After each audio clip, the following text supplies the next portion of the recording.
But for now, Rob, let's stick with basketball, but go to the NBA. And last night, the two behemoths in the Eastern Conference fell.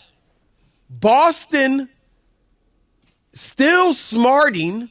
I'm writing, right? Smarting from blowing that 30-point lead to Atlanta on Monday night and losing to the woeful Hawks. They play Atlanta again and lose again in overtime. You're the kings of the East. You have a historical point differential. You're 11 games ahead of everybody else in the conference. You got a reason to be upset, to want revenge, to bring your A game. And you go to Atlanta and get beaten by a Hawks team that it doesn't have its leading scorer, leading assist man, number one star, Trae Young. What is going on with the Hawks? They came to the Clippers. They beat them up. I mean, they've been playing better without Trae. Isn't that crazy, Chris? Well, Trae, Trae is an incredible talent. Small guy, but great passer. Can obviously shoot it. He's not a Steph Curry type shooter. He doesn't shoot a high percentage, but he's a scorer, puts up gaudy numbers. But to this point, Rob doesn't know how to win. It's as simple as that. And they're better without him. They're 12-10 without him, and they were 22-29 with him. Wow. So we'll see. It'll be interesting to see, does this, wake them up, and do they look to move him in the offseason? We will see. But the other behemoth, as I called it, in the Eastern Conference, the Milwaukee Bucks, Rob, the number 2 seed, but falling fast because the Knicks are chasing. Milwaukee, Rob, they go to New Orleans and they get beaten 107-100 to one of the hottest teams in the league, the young but sturdy New Orleans Pelicans. And Rob, now, remember it looked like for a minute, here come the Bucks. They figured it out. Doc Rivers has them playing defense. Dame and Giannis seem to be on the same page. For about 10 or 12 games, they were looking scary. Right. That's it. Actually, they won 8 out of 10. Look good. They were and now, good. Rob, they have gone 5-6 in their last 11 games. And I get some people might say, well, they're getting ready for the playoffs. It's, they're a little bored perhaps. Rob, here's the thing. Every game for them is important. I get it. Their standing isn't as big of a deal. But every game's important because you still are trying to mesh. You've got a new coach. You got 2 players, 2 stars that are used to, being in their own orbit.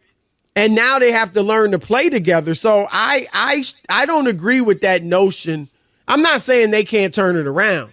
I'm just saying they're not taking games lightly.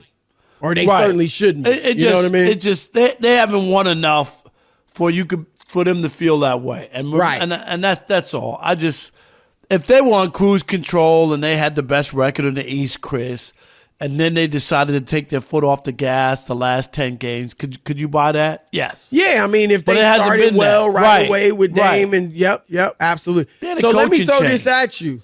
Which team, those are the top 2 seeds, as I said, the Bucks are up a game and a half over the Knicks, who are the 3rd seed. But which I'm only worried about one seed team. Are you more concerned about? It's the Milwaukee Bucks. It's the Milwaukee Bucks, Chris, not only because of them trying to get him and Giannis and Dame together, but the Doc Rivers factor bothers me. Just keeping it real. If they were 30-1 under him, would you still be concerned? Probably. Yes. I mean, keep it real. Postseason wise. Yeah. So I just, there are times, Chris, as you talked about with the stretch, where they look like, okay, they got it figured out. They're going to be a team to reckon with. Boston better be ready. You know what I mean? Yep. And then there's that terrible bad off night where you go, there's something still not right here. Something still missing. And I think if you're a Bucks fan, you don't feel that confident.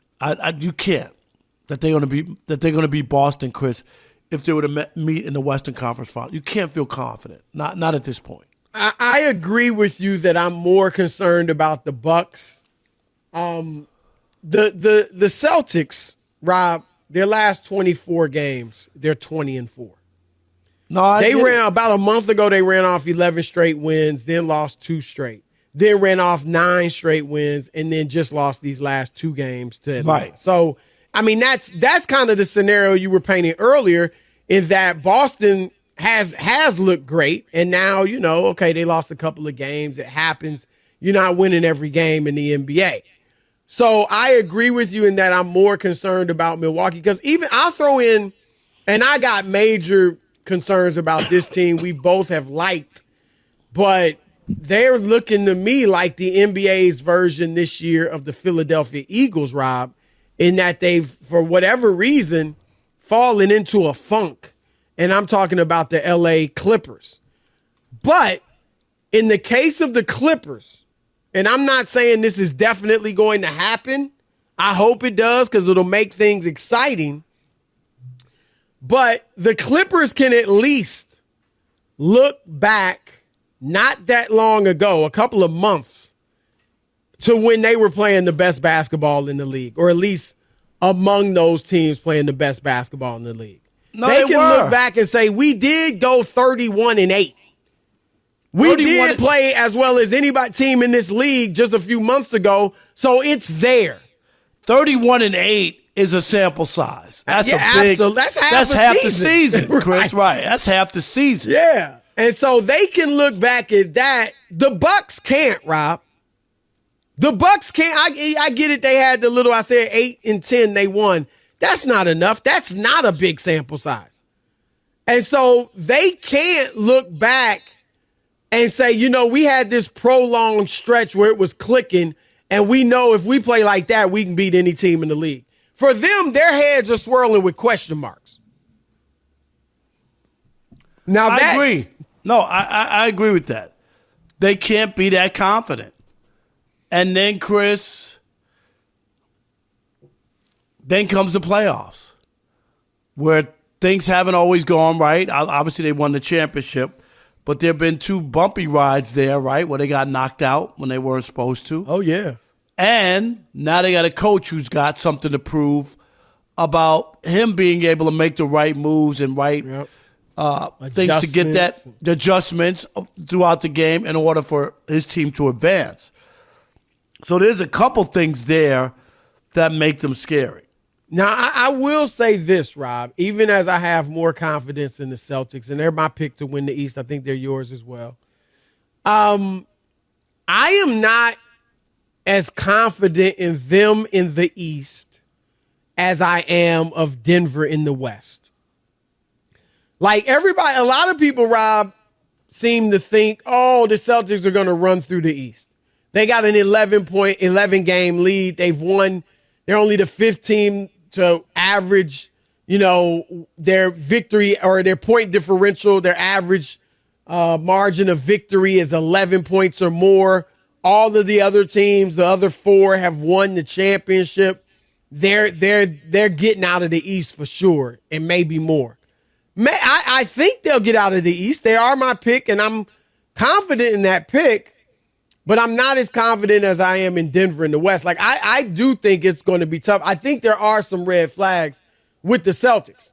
One, as I've said, Rob, they focus too much on the 3. And look, everybody's shooting the 3 a lot. But, Rob, in Monday when they let the Hawks back in after going up by 30, they went 6 of 31 over the last 3 quarters from 3. Ridiculous. Rob, at one point they missed 14 straight threes.